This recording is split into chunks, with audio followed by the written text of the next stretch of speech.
प्रिय विद्यार्थियों, आज हम देखते हैं 16.1 की प्रश्न संख्या 11।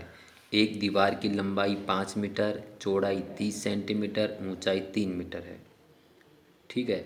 और इस दीवार में 20 सेंटीमीटर, 10 सेंटीमीटर और 7.5 सेंटीमीटर की ईंटें लगाई जानी है। तो हमें ईंटों की संख्या पता करनी है। तो दीवार की लंबाई, चौड़ाई, ऊंचाई जो है उसमें हम ये देखेंगे कि सबसे पहले जो ईंट है इसकी माप सेंटीमीटर में है। तो हम इन सब मापों को सेंटीमीटर बना लेते हैं। लंबाई 5 मीटर, तो 5 गुणा 100 बराबर 500 सेमी। 30 सेमी, 3 मीटर को हमने बनाया 300 सेमी। मीटर को 100 से गुणा करने पर सेंटीमीटर प्राप्त होता है। अब हम दीवार का आयतन ज्ञात करते हैं, लंबाई गुणा चौड़ाई गुणा ऊंचाई। तो 500 गुणा 30 गुणा 300 घन सेंटीमीटर आयतन आ गया। अब हमारे पास एक ईंट की माप दे रखी है 20 सेमी, 10 सेमी और 7.5 सेमी। तो दीवार ईंट का आयतन हो जाएगा 20 गुणा 10 गुणा 7.5 घन सेमी। अब हमें ईंटों की संख्या ज्ञात करने के लिए दीवार के आयतन में एक ईंट के आयतन का भाग देना है, यानी दीवार का आयतन बटे एक ईंट का आयतन।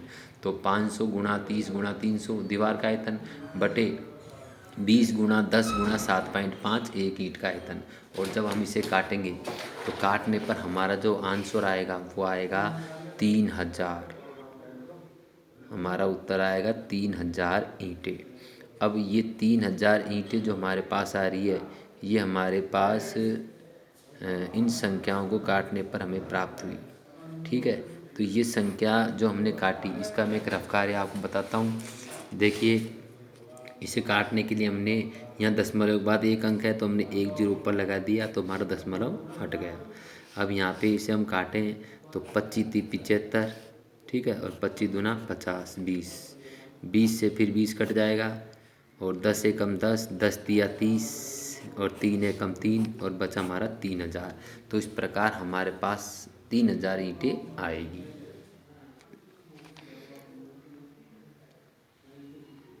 अब हम देखते हैं प्रश्न संख्या 12। घनाभ की लंबाई और चौड़ाई और ऊंचाई का जो अनुपात है वो दिया गया है 5:3:2 और संपूर्ण पृष्ठीय क्षेत्रफल दिया गया है 558 घन सेंटीमीटर। तो हमें चारों कोरों की माप ज्ञात करनी है, यानी उसकी लंबाई, चौड़ाई और ऊंचाई हमें ज्ञात करनी है। और लंबाई, चौड़ाई, ऊंचाई का अनुपात 5:3 और दिया गया है। तो यहाँ पे आप माना हमारा जो घनाभ है इस घनाभ की आप लंबाई मान लोगे। माना घनाभ की लंबाई बराबर 5x, क्योंकि अनुपात इसका 5 है ना, तो 5x।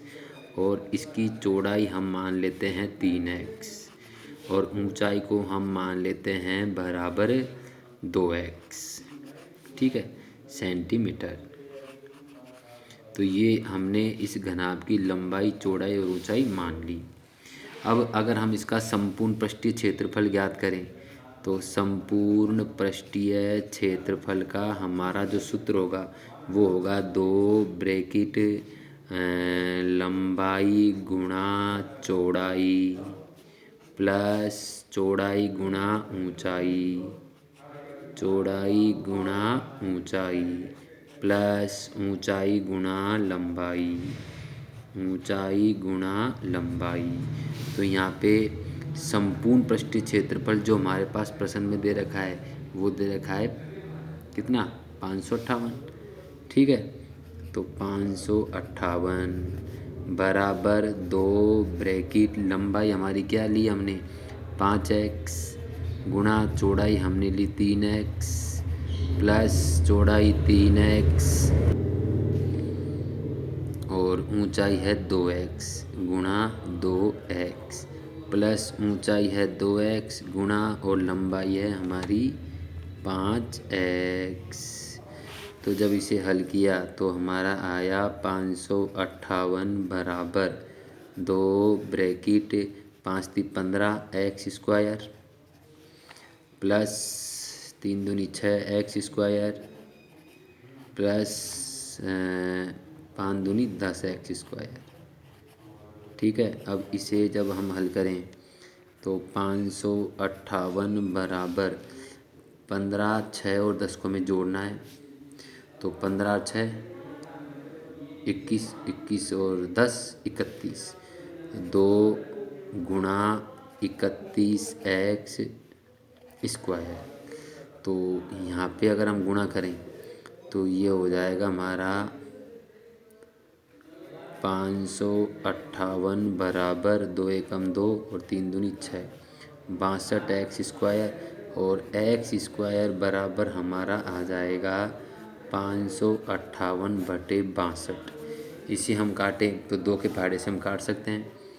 तो बराबर 2 दूना 4, 1 बच गया, 15 हो गए, 2 7 14, 1 बच गया, 18 हो गए, 2 नाम 18।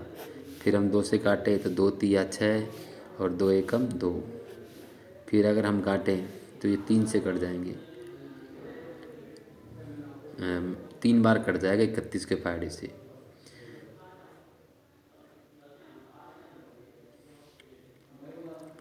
तो इसको 31 एकम 31 और 31 नाम 9 बार कट जाएगा, तो 31 नाम 279। तो 9 हमारा जो आएगा ना, ये x का मान आएगा। तो x² बराबर 9 आया। तो अगर हमने x का मान ज्ञात किया तो इसका वर्गमूल निकलेगा, स्क्वायर हटेगा तो अंडर रूट लगेगा ना यहाँ पे। तो 9 का वर्गमूल हमारा आ जाएगा 3। तो x का मान हमारे पास यहाँ पर आएगा 3। तो जो x का जो मान आ रहा है ये हम यहाँ पे रखेंगे लंबाई चौड़ाई ऊंचाई में। तो हमारी लंबाई आ जाएगी, लंबाई बराबर, लंबाई हमारी 5x है तो 5x है और चौड़ाई हमारी 3x है।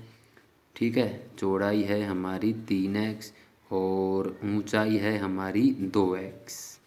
तो यहाँ पे अगर हम x का मान रखें 3 तो हमारी लंबाई हो जाएगी 5 गुणा 3 बराबर 15 सेंटीमीटर और चौड़ाई हो जाएगी 3 गुणा 3 बराबर 9 सेंटीमीटर और ऊंचाई हमारी हो जाएगी 2 गुणा 3 बराबर 6 सेंटीमीटर। तो इस प्रकार उस घनाभ की तीनों कोरों की माप आ जाएगी 15 सेमी, 9 सेमी और 6 सेमी।